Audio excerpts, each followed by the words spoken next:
మేము నీకు పంచామృతాలతో అభిషేకం చేస్తున్నాం అంటారు. పంచామృతాలు అన్న మాట వాడడానికి మనకి ఎవరు అధికారం ఇచ్చారు? పంచామృతాలు ఉన్నాయా? 5 అమృతాలు ఉన్నాయా ప్రపంచంలో? ఒకటే అమృతం.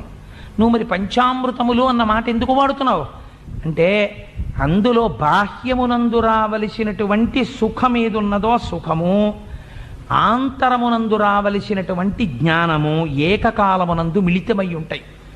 అందుకే శివలింగానికి ఏది జరగాలి అంటే కేవలము అభిషేకమే. అభిషేక ప్రియో శివ. మనం చెయ్యక్కర్లేదండి. విచిత్రం ఏమిటో తెలుసా? మనం అనుకుంటాం మనం శివలింగానికి అభిషేకం చేస్తున్నాం అనుకుంటాం. అసలు నిజంగా ప్రపంచంలో ఇంకా ఇలా చల్లగా ఉండి ఈ మాత్రం వర్షాలు పడి మనందరం ఇలా కులాసాగా ఉంటున్నామంటే కారణం ఏమిటో తెలుసా? శివలింగానికి తనంత తానుగా ప్రతిరోజు అభిషేకం జరిగిపోతుంటుంది ఒక చోట. ఎక్కడో